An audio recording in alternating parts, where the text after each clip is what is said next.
This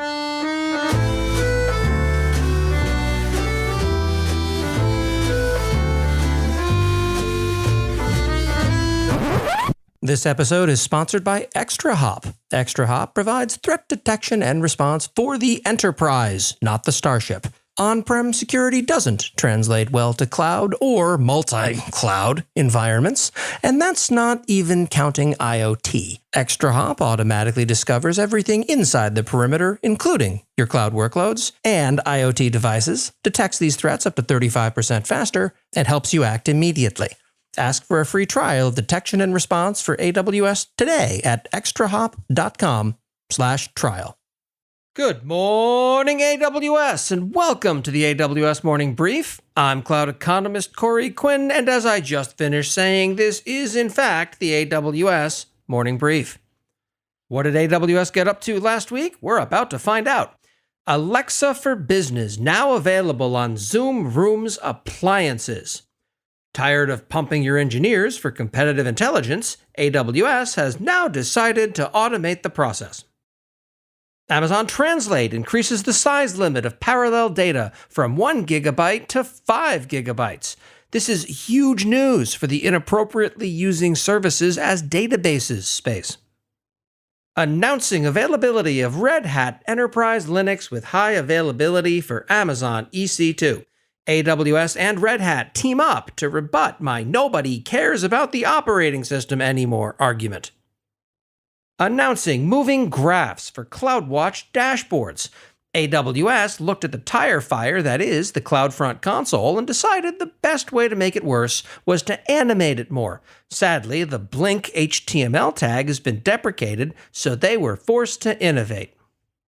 AWS announces general availability of Amazon Nimble Studio.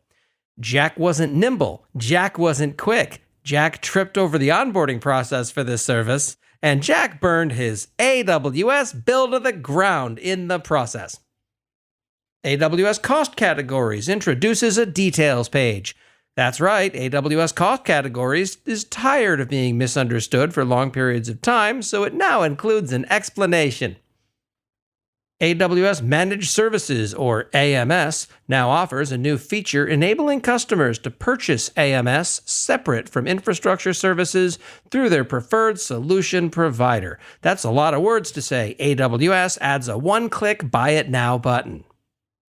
AWS Nitro Enclaves now supports Windows operating system. For customers who profess caring deeply about security and are also running Windows, AWS now offers a service to help keep the charade alive. AWS SAM CLI now supports AWS CDK applications public preview.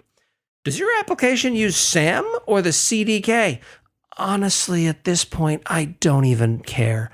Or no, I just want it to work. Amazon EC2 enables replacing root volumes for quick restoration and troubleshooting. There are wonderful aspirational stories of what this is going to be used for, but in my case, I'm going to screw up editing Etsy password again and finally get to reset to a checkpoint beforehand without starting the whole thing over from scratch. Introducing AWS for media and entertainment. If you have Netflix on your AWS blog post bingo card, you may now check that square off. AWS Lambda at Edge now supports Node 14.x, and by the time the CloudFront distribution-induced delayed development cycle you're forced into completes, it will also support Node 16.x. This episode is sponsored in part by our friends at Chaos Search. You could run Elasticsearch or Elastic Cloud or OpenSearch as they're calling it now, or a self-hosted Elk stack. But why? Chaos Search gives you the same API you've come to know and tolerate, along with unlimited data retention and no data movement. Just throw your data into S3 and proceed from there as you would expect. This is great for IT operations folks, for app performance monitoring, cybersecurity. If you're using Elasticsearch, consider not running Elasticsearch. They're also available now in the AWS Marketplace if you'd prefer not to go direct and have half of whatever you pay them count toward your EDP commitment. Discover what companies like HubSpot, Klarna, Equifax, Armor Security, and Blackboard already have. To learn more, visit chaossearch.io and tell them I sent you just so you can see them facepalm yet again. Third-party software built for AWS Control Tower is now available in the AWS Control Tower console, powered by AWS Marketplace. Control Tower fixes its problems via the time-honored tradition of making third parties do the work for them. AI-driven analytics on AWS using Tableau and Amazon SageMaker. Tableau CEO turned incoming AWS CEO Adam Selipsky's influence is clearly already being felt. The QuickSight team begins quietly updating their resumes. How to strengthen your own AWS practice with help from an experienced AWS partner. Suddenly, last week's earnings reports, wherein Amazon advertising generating about $7 billion in revenue last quarter, makes a lot more sense in light of posts like this one.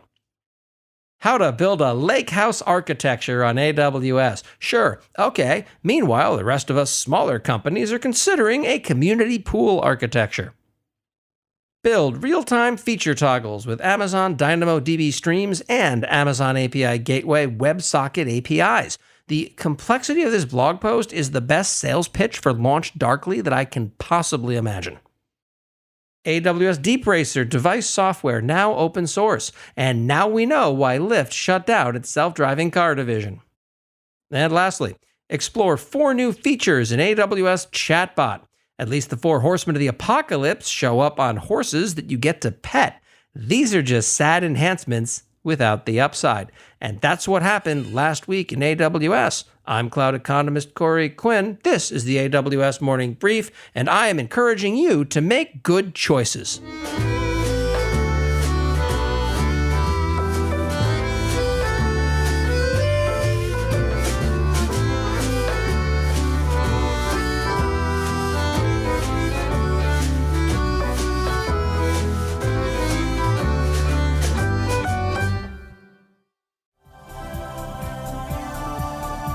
This has been a Humble Pod production. Stay humble.